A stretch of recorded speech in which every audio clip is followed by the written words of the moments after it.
Estado hablando acerca de lo que significa este llamado del Señor a ser íntegros y a buscar esa integridad, sobre todo en el concepto de algo que para nosotros debe ser básico dentro del crecimiento en nuestra espiritualidad y nuestra relación personal con Dios, que es evidentemente el reconocimiento de nuestra condición y tener que pasar por el quebrantamiento, que es lo que nos ayudará a poder ser transformados, a poder ser de alguna manera conformados hacia lo que es el plan de Dios, el retomar una vez más esta imagen con la que nosotros fuimos creados y desde luego pues asociado con lo que es nuestro andar día a día y lo que es este significado que tiene la propia vida y lo que es nuestra responsabilidad en medio de ello. Hay vidas de grandes hombres durante la historia del pueblo de Israel que Dios permitió que estuvieran relatadas y narradas a través de su palabra.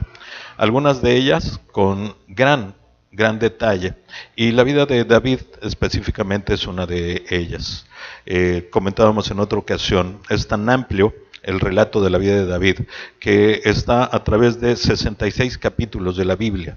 Es el relato más extenso que hay sobre el testimonio de la vida de una persona, sobre su transformación. Y también tenemos aparejado de todo esto, bueno, lo que es el libro de los Salmos, que en su mayoría están escritos precisamente por ese David.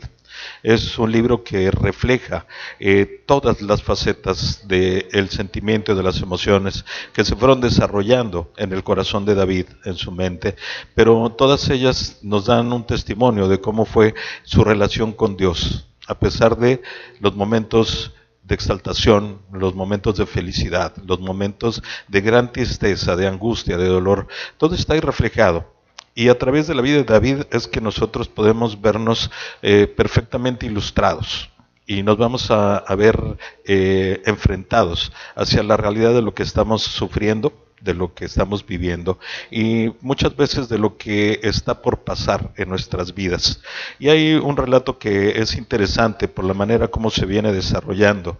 Y si me acompañan, por favor, es en el segundo libro de Samuel, el capítulo 11. Vamos a leer los primeros dos versículos, por favor. Segunda de Samuel 11, 1 y 2, y dice así: Aconteció al año siguiente, en el tiempo que salen los reyes a la guerra, que David envió a Joab, y con él a sus siervos y a todo Israel, y destruyeron a los amonitas y sitiaron a Rabá. Pero David se quedó en Jerusalén. Y sucedió un día, al caer la tarde, que se levantó David de su lecho y se paseaba sobre el terrado de la casa real, y vio desde el terrado a una mujer que se estaba bañando, la cual era muy hermosa. Imaginemos nada más ese momento específico en el relato de la vida de David. Estamos hablando ya de los momentos en los cuales él había sido testigo fiel de todas las grandezas que Dios permitió que él pudiera disfrutar. Triunfos en batalla, dominio, conquistas, prosperidad económica, realmente una grandeza incluso de alma y de espíritu, es lo que podríamos entender que en ese instante estaba experimentando David. Dice el relato que él envió a su gran general, Joab, a que fuera con todo su ejército, con todos los generales, a hacer la guerra en contra de los amonitas y sitiar una ciudad que se llamaba Rahab, y que finalmente la lograron conquistar. Momentos de esplendor, momentos en los que cada uno de nosotros podríamos estarnos reflejando, cuando nuestra emoción o nuestro sentimiento es de nos merecemos tomar un descanso, tomar un relax en nuestra vida, porque hemos trabajado y luchado arduamente por lo que tenemos. Puede ser, logramos conquistar el curso escolar, logramos en algún momento también triunfado en la empresa que hayamos emprendido. No me refiero solo a negocios, sino estos pensamientos que nos hacen desear algo y que vamos tras de ellos y nos esforzamos por tratar de obtenerlos, y que es real.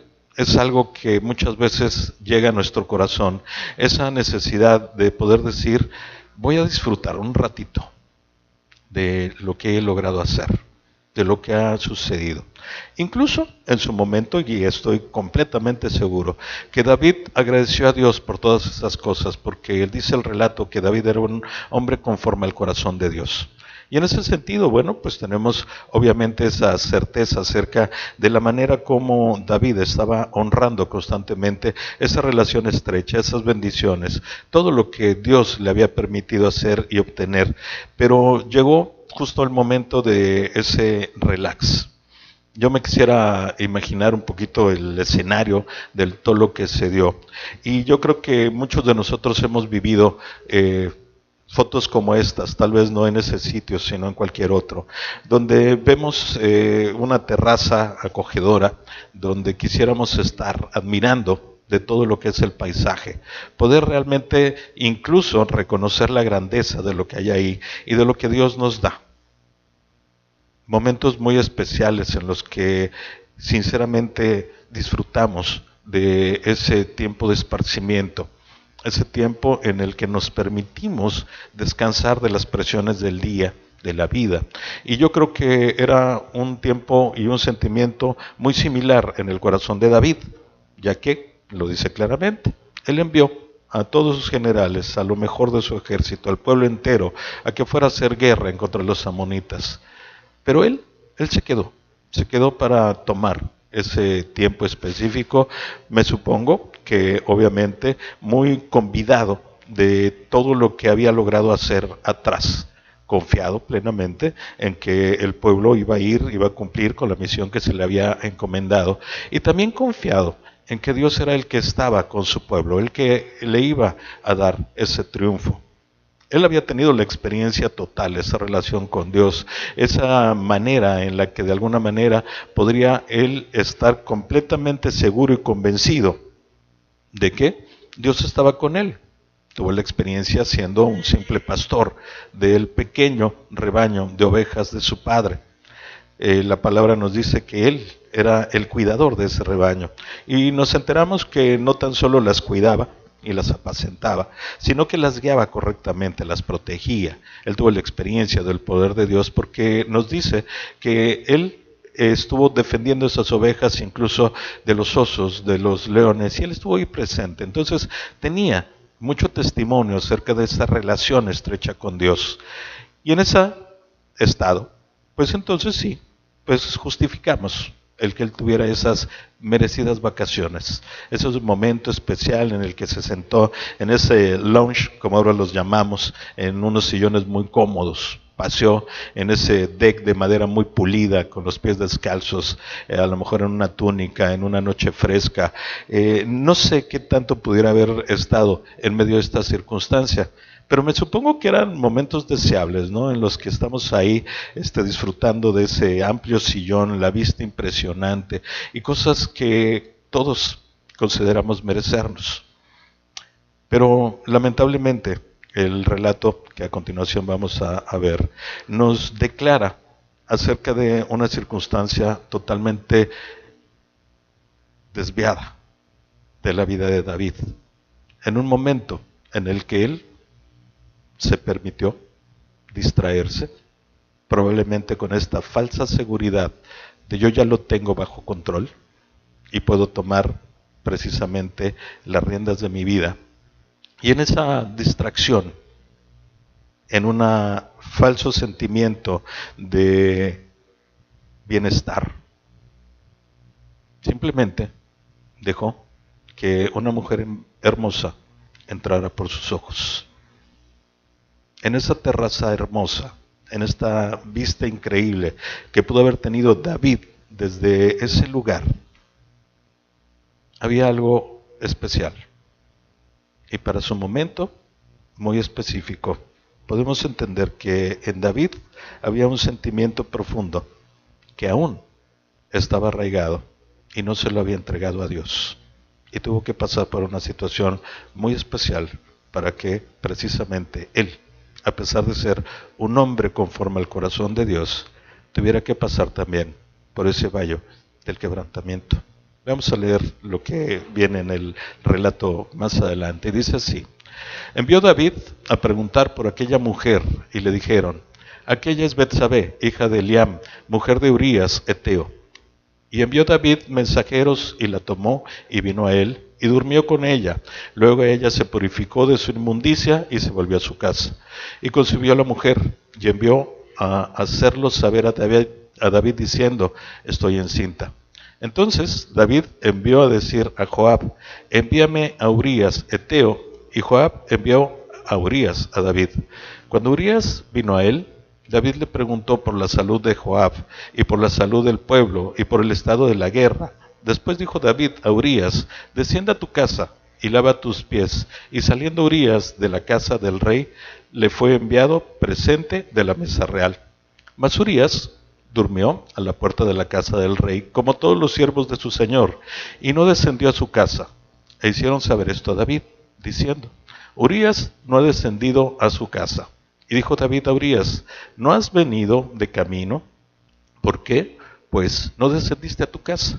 Y Urías respondió a David: el arca de Israel y Judá están bajo tiendas y mi señor Joab y los siervos de mi señor en el campo.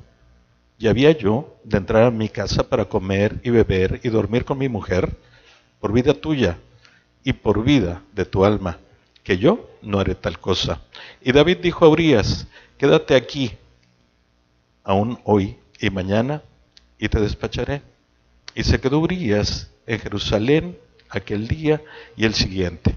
Y David lo convidó a comer y a beber con él, hasta embriagarlo. Y él salió a la tarde a dormir en su cama con los siervos del Señor, mas no descendió a su casa. Venida la mañana, escribió David a Joab una carta, la cual envió por mano de Urías, y escribió en la carta diciendo: poned a Urías al frente, en lo más recio de la batalla, y retiraos de él, para que sea herido y muera. Así fue que cuando Joab sitió la ciudad, puso a Urías en el lugar donde sabía que estaban los hombres más valientes. Y saliendo luego de la ciudad, pelearon contra Joab, y cayeron algunos del ejército de los siervos de David, y murió también Urías, Eteo. Entonces envió Joab e hizo saber a David todos los asuntos de la guerra. Y mandó al mensajero diciendo: cuando acabes de contar al rey todos los asuntos de la guerra, si el rey comenzare a enojarse y te dijere: ¿por qué os acercáis demasiado a la ciudad para combatir? ¿No sabías lo que suele arrojar desde el muro? ¿Quién hirió a Abimelech, hijo de Jeroboam? ¿No echó una mujer del muro un pedazo de una rueda de molino y murió en Tebes? ¿Por qué os acercaste tanto al muro? Entonces tú le dirás también: tu siervo Urías Eteo es muerto. Fue el mensajero, y llegando contra David todo aquello a que Jehová le había enviado. Y dijo el mensajero a David: prevalecieron contra nosotros los hombres que salieron contra nosotros al campo. Bien que nosotros les hicimos retroceder hasta la entrada de la puerta. Pero los flecheros tiraron contra tus siervos desde el muro, y murieron algunos de los siervos del rey. Murió también tu siervo Urías Eteo. Y David dijo al mensajero: así dirás a Joab: no tengas pesar por esto, porque la espada consume. Ora a uno, ora a otro. Refuerza tu ataque contra la ciudad hasta que la rindas, y tú aliéntale. Oyendo la mujer de Urías que su marido Urías era muerto, hizo duelo por su marido. Y pasado el luto, envió David y la trajo a su casa. Y fue ella su mujer, y le dio a luz un hijo. Mas esto que David había hecho fue desagradable ante los ojos de Jehová. Valentía para la sinceridad. La semana pasada hablábamos acerca de poder desarrollar, pero sobre todo de aceptar y poder asumir la valentía para decir no en medio de la tentación. Y hoy tenemos también una faceta más acerca de lo que significa valentía. Valentía que no puede venir del corazón del hombre, de su naturaleza, porque finalmente, si así fuera, podríamos considerar que David era un hombre extremadamente valiente. Él, en su momento, enfrentó al gigante, al filisteo, a Goliat, a quien no podía nadie del pueblo de Israel enfrentar solo. Y él, siendo un jovencito de 18 años, fue y lo enfrentó. Lo derribó, lo mató, terminó con él. Y fue llamado en ese momento para hacer grandes cosas con el pueblo de Israel. Así que valiente, valiente era. Pero la valentía que se requiere para decir no, y la valentía que se requiere para aceptar las cosas, solamente puede venir de Dios, no puede venir de otro lado. ¿Qué había realmente en esa terraza de David en ese momento? Había lujuria, había codicia, había deseo, había una tentación profunda que simplemente tomó la forma de una mujer atractiva que se estaba bañando en el río. Y de esto detona toda la historia que acabamos de leer hace un momento. Historia que tiene muchos detalles, muchas facetas, muchas aristas, pero todas ellas van derivadas precisamente del mismo principio básico. La lujuria que había en el corazón de David lo tomó por sorpresa, en un momento en el que él se sentía poderoso, nada vulnerable, todo le venía bien. También le iba que se tomó unas vacaciones, unas merecidas vacaciones de lo que era el mandato que Dios tenía en él, que era precisamente poder conquistar todas las tierras alrededor de su reino.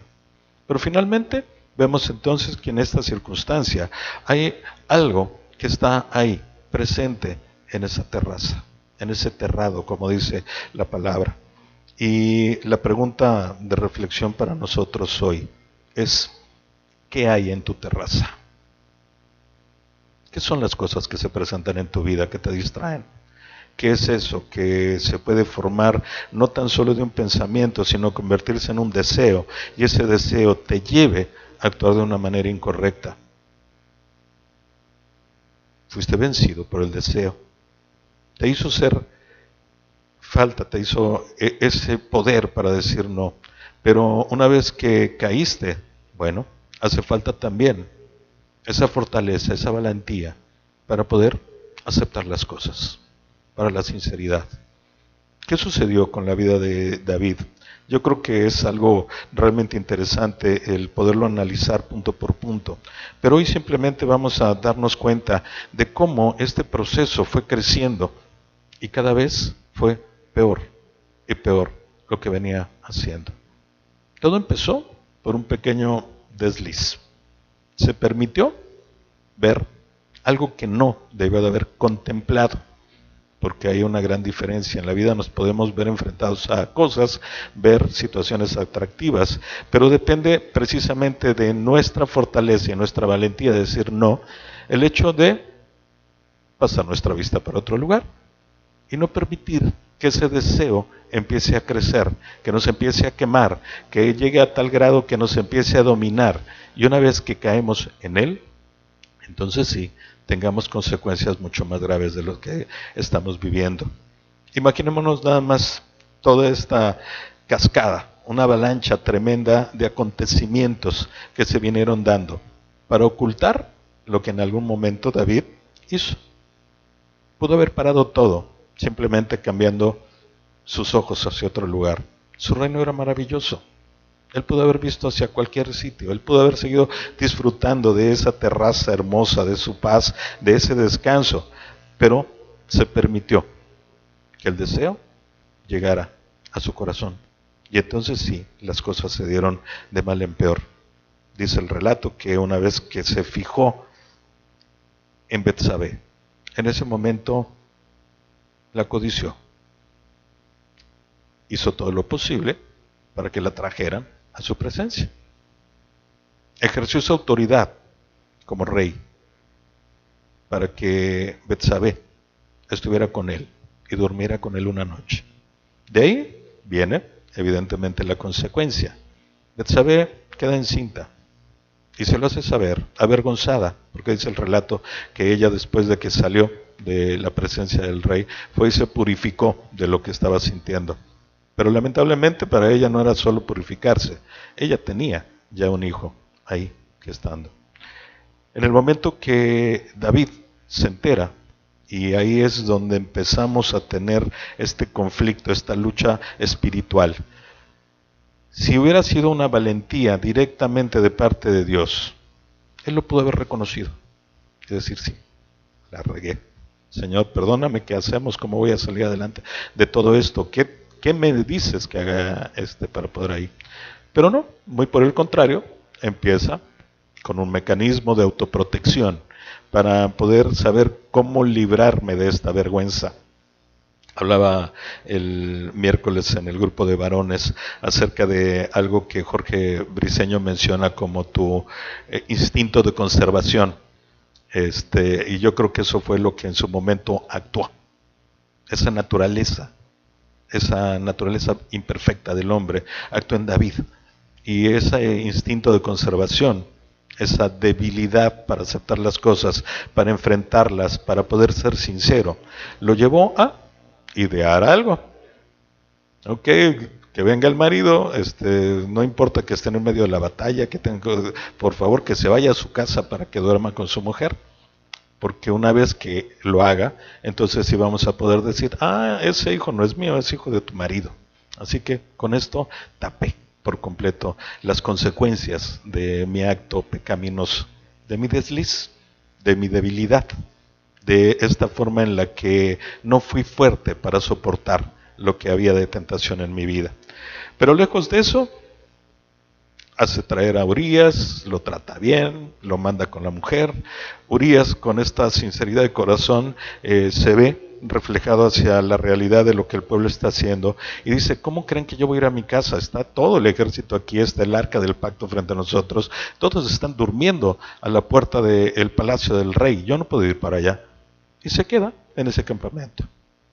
Viene más adelante esta circunstancia en la cual le avisan al rey David, rey, Urías no se fue con su mujer. Bueno, pues tráiganmelo otra vez. Oye, Urías, ¿qué pasó? ¿Por qué no? Si yo te estoy dando no solo autorización, sino te estoy empujando. Te mandé regalitos para que le llevaras a ella y todo esto, y no fuiste. Y la respuesta de Urías es sincera y puntual. No, señor, no puedo. No podría defraudarte a ti, al pueblo, a toda la gente, a Dios, así que no lo voy a hacer. Bueno, no te preocupes, quédate aquí un ratito y te vas a descansar a tu casa. Y una vez sucede, no. Señor, Urías no fue otra vez. Bueno, tráiganlo para acá, por favor. Urías, te estimo un chorro, te admiro, eres de lo mejor. Así que te voy a dejar que entres a mi casa en el palacio, vas a dormir conmigo, vas a compartir la mesa conmigo.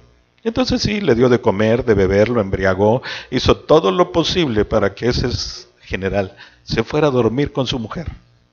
Y una vez más, la respuesta es no, no puedo hacerlo. No me importa lo que me trates de dar, cómo me trates de convencer, cómo me trates de comprar o sobornar. Finalmente, no puedo. Ok, vamos a tener que ir contra el plan Z, porque ya habían pasado todos y no había funcionado. Y en ese plan es contundente. Ya no me puedo permitir errores. No lo puedo matar yo, porque entonces sí sería muy evidente. Pero lo voy a mandar a que vaya a la batalla. General principal, te encargo, Urías, por favor, me lo pones al frente, en el lugar más peligroso de todos, y en el momento que la batalla esté candente, se retiran y dejan a Urías ahí solito, porque quiero garantizar que se ha muerto. Y así sucede. Y termina Urías muerto.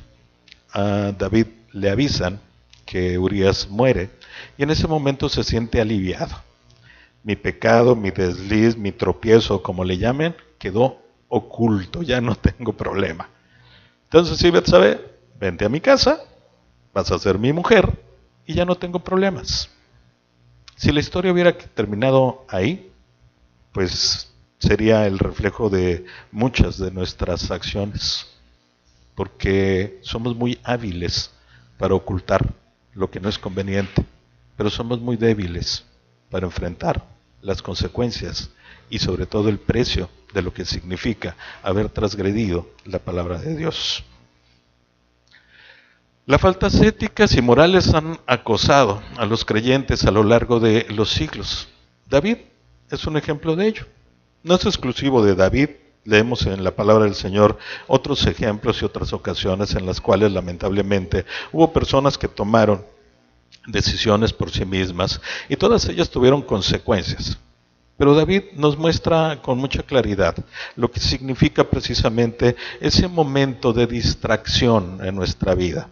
Ese momento en el que creemos que todo está sucediendo bien, nuestros planes se están desarrollando correctamente, hay holgura en nuestro bolsillo, estamos tranquilos, empezamos a disfrutar de la vida, nos permitimos entrar a nuestra terraza, pero el problema está ahí, en la pregunta reflexiva.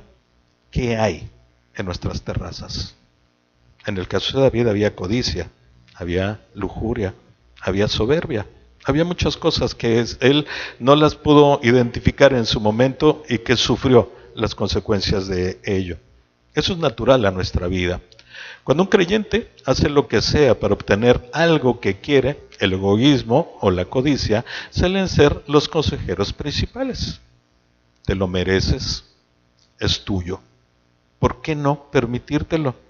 Has trabajado duro por todo esto, has pasado por mucho sufrimiento y es justo que tú te des ese tiempo, ese espacio, que te permitas algo que no le va a hacer daño a los demás.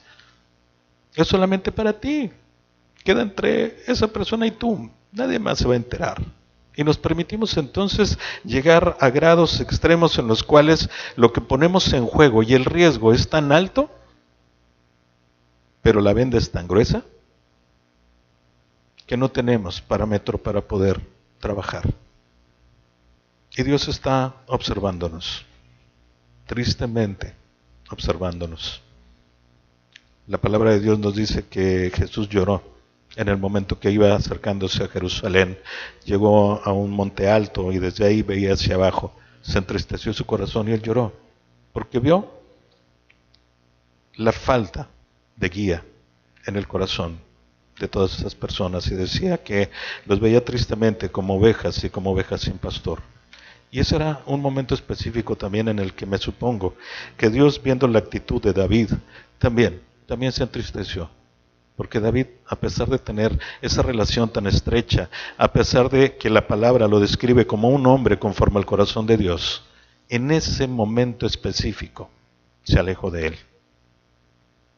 No lo quiso escuchar, no lo quiso ver y permitió que entrara por sus ojos el deseo, la codicia. Y estoy muy seguro que así como a nosotros, evidentemente, el egoísmo es uno de los que está aconsejándonos y nos dice, no te preocupes, disfrútalo, total, no va a pasar nada, después recuperas el tiempo, después recuperas lo que hayas tirado, después reparas lo que hayas roto, pero disfruta lo que en este momento la vida te está ofreciendo.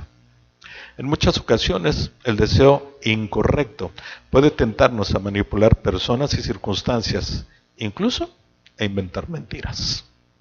Y si lo vemos a la luz del relato de lo que hizo David, eso es una realidad. Regresa a la película de tu vida. Sé simplemente un espectador de todo eso que viene apareciendo en tu mente y que comentábamos en otra ocasión, en otro estudio. Hagamos de cuenta que estamos sentados junto al Señor Jesús en la televisión con el control en la mano y que lo que en la pantalla se empiece a ver sea precisamente la historia de nuestra vida. Y empieza a recordar cómo era tu pensamiento, tu corazón, tus sentimientos, tus emociones, en estos momentos específicos en los que te tropezaste. ¿Qué era lo que había ahí? ¿De qué manera hoy puedes reconocer que estabas precisamente, al igual que David, alejándote de la presencia de Dios, haciéndote a un lado de su influencia, poniendo una barrera para que su reflejo no te fuera lastimoso y te estuviera perturbando en esos momentos específicos? ¿Y cómo? Esa ocasión en la que el deseo de David de algo incorrecto, que fue tomar a la mujer de uno de sus generales, lo llevó precisamente a fraguar muchos planes, a manipular a las personas, a urdir un plan en el cual había mentiras de por medio, hizo que Joab tuviera que sacrificar a uno de sus mejores generales, sabiendo perfectamente que donde lo mandaba era a un homicidio. Eso es lo que hizo David, y en nuestro corazón hoy, ¿qué podríamos reconocer como un acto que debemos de reconocer? Hoy, ¿qué hay en el corazón de cada uno de ustedes, en mi corazón, que tenga que decir, sí, Señor, tienes razón, me tropecé, tengo que reconocerlo, tengo que afrontar las consecuencias, pero sobre todo, tengo que enfrentar el miedo a la sinceridad? Dame valor, Señor, para que lo pueda hacer. Permíteme, Dios, que pueda yo ser restaurado.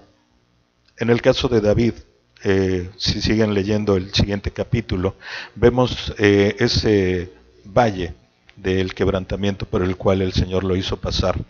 Porque al final él creyó que las cosas habían terminado simplemente en el homicidio de Urías, y trajo a su mujer, a Betsabé, y la hizo mujer del rey, y tuvo un hijo.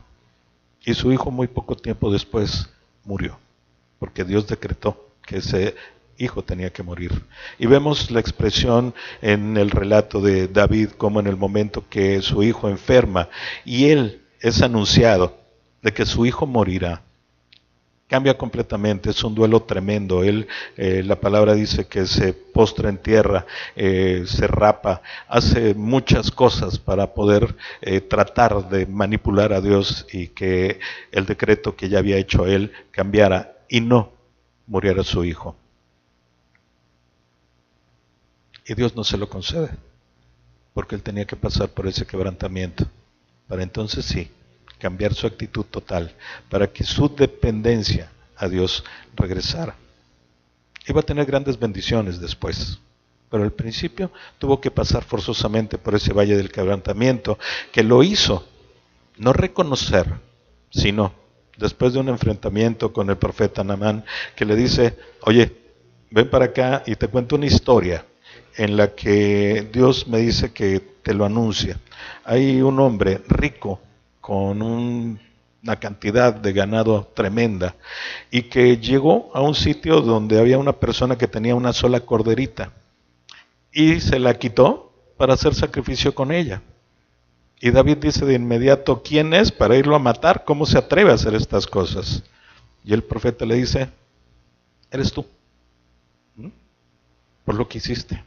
Y lo enfrenta a su realidad. De ahí viene todo este sufrimiento profundo en el corazón de David, en el cual pasa todo el relato de la muerte de su hijo. Tuvo que ser quebrantado. Tuvo que ser quebrantado, enfrentado a su realidad. Y sobre esto tuvo que aceptar lo que él hizo, para entonces sí ser restaurado por Dios. El temor al conflicto puede dar lugar a patrones erróneos de comportamiento, ya que muchas personas tratan de encajar para evitar controversias.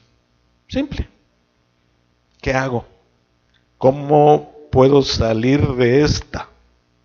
Y finalmente, eso nos lleva hacia un alejamiento completamente devastador en nuestra vida. Porque esa necesidad de encajar en la sociedad nos lleva precisamente a relajarnos y a permitirnos hacer cosas que son inconvenientes. Cosas que simplemente nos apartarán del Señor, nos harán a un lado de Él, no porque Él se aleje, sino porque nosotros nos alejamos. Y cada vez vamos construyendo una barrera más alta y más robusta acerca de lo que podría ser esta división de la relación entre Él y nosotros. Y eso es muy grave. Y David pasó por ello. David confiadamente creyó que él ya había logrado cubrir y encubrir lo que estaba pasando en su vida. Pero el Señor finalmente lo tuvo que llevar hacia ese valle del quebrantamiento para que pudiera reconocer. Y en ese momento de poder reconocer, entonces sí, estar en el camino hacia la restauración. Cuando recurrimos al engaño para satisfacer nuestras necesidades, dañamos y somos profundamente dañados. Cuando no aceptamos nuestra realidad, cuando huimos de la responsabilidad, cuando pretendemos cubrir nuestras faltas a través de historias, lo único que realmente estamos haciendo es dañar la vida de las personas. Pero la más dañada de todas es la nuestra. A pesar de que tratamos de justificar nuestro accionar, nuestras grandes rebeliones, tropiezos y en este caso faltas hacia lo que es nuestra relación con Dios, simplemente nos aleja. Y ese es un daño profundo que muchas veces tiene un precio muy alto en nuestra vida.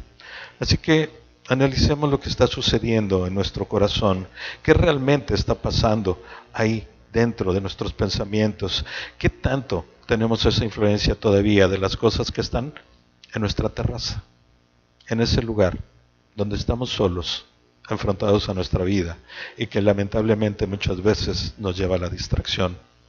Al comienzo, incluso las personas cercanas a nosotros pueden no darse cuenta de nuestro engaño, pero Dios siempre lo ve.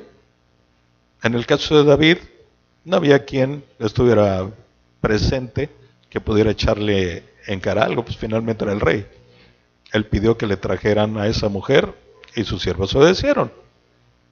Él dijo, vayan y prácticamente asesinen a Urías, y sus siervos lo hicieron.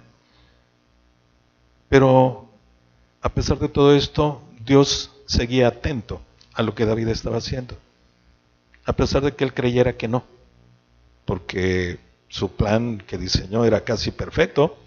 Al final de cuentas logró hacer que antes que su nueva mujer Betsabé pudiera hablar acerca de lo que sucedía, pues ya había mandado matar a su esposo, ya la había traído a ella y ya la había hecho su mujer. Entonces, el plan era perfecto. Pero lamentablemente todo ese engaño simplemente nos ciega a nosotros mismos. Pero tenemos que entender que a Dios no lo podemos engañar y que tampoco lo podemos cegar. Él se da cuenta de lo que está pasando en nuestro corazón y Él se da cuenta de lo urgente que es que podamos quitar la venda de nuestros ojos y aceptemos nuestra responsabilidad. Y con esa sinceridad podamos simplemente decir, Señor, perdón. Él nos va a restaurar. Él nos va a llevar precisamente a ese valle del quebrantamiento para que una vez que estemos ahí lo logremos superar. Seamos grandemente bendecidos y enriquecidos más allá de lo que cada uno de nosotros siquiera pudiera suponer. El Señor usará conciencia para producir, nuestra conciencia para producir sentimientos de culpa, de modo que podamos confesar nuestro pecado y apartarnos de él. Hubo, lamentablemente en el caso de David, esos sentimientos de culpa. Lo podemos ver, porque si no se hubiera sentido culpable, no hubiera maquinado ningún plan, simplemente hubiera enfrentado su culpa. Pero no, ese sentimiento de culpa lo llevó a hacer maquinación inmedia para poder cubrir el pecado. Pero el Señor también en nosotros hoy acciona ese mecanismo de sentimientos que nos traen tristeza a nuestra vida, precisamente para enfrentarnos a la realidad de lo que está sucediendo. Es una herramienta esencial de Dios el sentirnos culpables de una transgresión. Y precisamente ese sentimiento de culpa, cuando le permitimos fluir en nuestra vida, puede ser lavado. Porque Dios nos dice claramente que Él llevó nuestras cargas y nuestras culpas también. Él las quita de nosotros. Pero primero tenemos que pasar por el proceso de aceptarlas, para entonces sí poderlas entregar. Y una vez que las entreguemos, poder satisfactoriamente descansar de ello. Y tenemos que estar trabajando en eso en nuestro corazón. La autoprotección tomará el control si continuamos en el pecado. Trataremos de calmar nuestra conciencia justificando o negando ese comportamiento. El famoso instinto de conservación. Como sabemos que si confesamos y reconocemos lo que está mal, la gente nos lo va a señalar.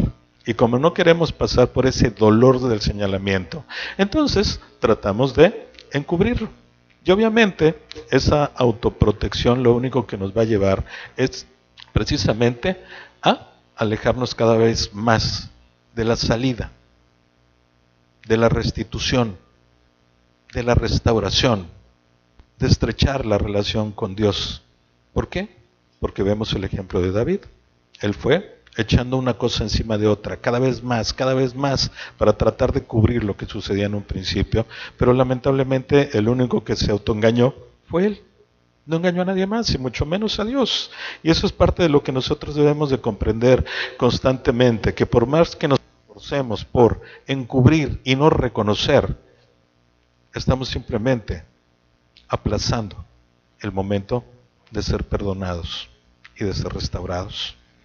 Y lo único que ganamos es amargura en nuestro corazón, daño a las personas que nos están rodeando, daño profundo para nosotros mismos y sobre todo estamos tomando el control de nuestra vida. Y eso nos va a llevar hacia un choque tremendo. Sabemos que somos imperfectos, que debemos de ser transformados y que a pesar que Dios nos pida que hagamos algo que a nuestro juicio es completamente incongruente, nuestro deber es simplemente confiar y obedecer. En el momento de la confesión de una transgresión, yo sé que se necesita valentía. Tengo testimonios de personas que han sido muy valientes y que han sacado a la luz sus transgresiones. Y también tengo la satisfacción y el gozo de ver que esas vidas fueron restituidas, restauradas, a pesar del sufrimiento y del dolor tremendo que en su momento se tuvieron que ver enfrentados. Pero David no lo quiso hacer. Y Dios tuvo que utilizar un mecanismo para llevarlo precisamente a ese lugar, a ser señalado. Y sobre todo con dolor, tener que reconocer que hubo algo malo en su vida. Con el tiempo, nos alejaremos de ciertas personas para que no descubran nuestro proceder pecaminoso. Al mantenernos a distancia, esperamos evitar el escrutinio o el señalamiento, el juicio, el escarnio, como ustedes le quieran llamar. Y eso es un mecanismo que no funciona bien. Volvemos hacia la autodefensa, hacia ese instinto de conservación. Primero me llevará a negar las cosas, me llevará a tratar de justificarlo de una u otra manera, nos llevará a hacer diseños de planes que desvíen la atención de nosotros mismos. Y si todo eso no funciona, nos va a llevar precisamente a alejarnos. Y muchas ocasiones Dios va a alejar a las personas de nosotros, precisamente para que nos veamos simplemente acorralados. Eso fue lo que hizo con David. Y lo llevó a acorralarlo con una historia que en su corazón no tenía congruencia. ¿Cómo crees que un hombre con tantos recursos fue y le quitó lo único que tenía esa otra persona para sacrificarlo? Pero el profeta lo señala: eres tú. ¿Qué es lo que hoy el Señor está poniendo en tu corazón? ¿Qué es lo que en este momento puedes empezar a reconocer que es lo que en tu terraza está? ¿Qué es lo que tú sabes hoy? Que cuando te permite relajarte porque las cosas van medianamente bien, le das cabida a tu corazón. ¿Qué son esas cosas que te susurran al oído? No es tan malo, disfrútalo, total, por un ratito de tiempo, nadie se va a enterar, no va a pasar absolutamente nada. ¿Qué hoy está ahí taladrándote el corazón y no te deja en paz? Porque sabes que los actos que se cometieron no son correctos y que necesitas la restauración. ¿Qué es hoy lo que te impide poder encontrar el camino hacia ese lugar? No te alejes porque no es el camino correcto. Si el pecado habitual se acumula con el tiempo, puedes llevar a serias consecuencias. En el caso de David, la muerte de ese hijo. En el caso de cada uno de nosotros, ¿qué es? Tenemos que permitirnos reconocer, saber lo que nuestro corazón está pasando, para entonces sí poderlo entregar y que el Señor trabaje con ello, que lo elimine de nuestra vida, que lo transforme de un sufrimiento profundo, de un dolor avasallador, en un gozo y una exaltación de su poder. ¿Qué está pasando hoy en tu vida? ¿Qué sabes perfectamente hoy que está sucediendo ahí? ¿Qué traes cargando todavía? ¿Qué son esas cosas que te están impidiendo tener una relación estrecha con el Señor? Valentía, valentía que Dios nos ofrece para poder sacar adelante y para poder destruir lo que nuestro corazón está haciendo algo incorrecto. Cuando fue confrontado por Natán, David se dio cuenta de su pecado, lo reconoció y fue perdonado directamente. Tuvo que pasar las consecuencias. El valle del quebrantamiento estuvo ahí y él fue quebrantado, pero fue restituido. Y ese es el camino que nosotros deberíamos de estar tomando. ¿Cómo reaccionas cuando el Espíritu Santo te convence de pecado? ¿Qué haces? ¿Volteas a otro lado? ¿Cierras tus oídos? ¿Te defiendes y dices no, no es cierto? ¿Inventas planes con los cuales puedas desviar la atención de las personas que están a tu lado? ¿Te alejas? ¿Qué es lo que sucede? ¿Cómo reaccionas cuando el Espíritu está ahí? ¿Ves la realidad de tu comportamiento y te arrepientes? ¿O ves la realidad de tu quebranto, de lo que es tu comportamiento, pero lo ocultas? ¿Qué es lo que pasa en tu corazón? ¿Tratas de justificarte y continuar en la conducta que no es correcta? David lo hizo. Un día, 2 días, 3 días, 4 días, él siguió urdiendo planes hasta que tuvo que mandar matar al esposo de esa mujer a la cual, o de la cual él había abusado. Y todavía después, satisfactoriamente, toma su trofeo. Se queda con Betsabé, que por cierto, termina siendo la madre de Salomón. Pero ¿qué pasa en medio de todo esto? ¿Cuál es tu conducta? Dios quiere nuestro corazón limpio. Él nos hizo santos y desea que andemos por el camino de la santificación. Es por ello que debemos ser quebrantados y reconocer nuestra falta ante el Padre para ser restaurados. Ese es el único camino que hay. ¿Y qué mejor que sea bajo nuestra voluntad? El entregarnos hoy y decir, Señor, sí, reconozco que esto está mal en mi vida, te lo entrego. Reconozco que este fue mi tropiezo. Reconozco que en un momento de distracción, de debilidad, tropecé y caí. Te lo entrego, Señor, porque quiero ser restaurado. Quiero nuevamente sentir el gozo de una relación estrecha contigo. Quiero seguir sintiendo la alegría de poder ir caminando libremente por la vida, sabiendo que tú estás conmigo. ¿Qué es lo que en este momento está sucediendo y por qué no te lo permites hacer ahí?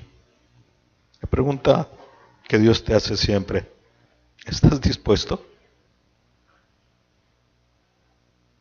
Porque si estás dispuesto, recuerda que Jesús siempre está atento y dispuesto para ayudarte, para restaurarte, para guiarte, para confortarte, para consolarte, para fortalecerte. Para lo que necesites hoy, el Señor te está ofreciendo su mano. Y lo único que tienes que hacer es tomarte de ella. Oremos, por favor. Señor mi Dios, te agradezco una vez más esta oportunidad que nos das de poder conocer tu voluntad, Señor.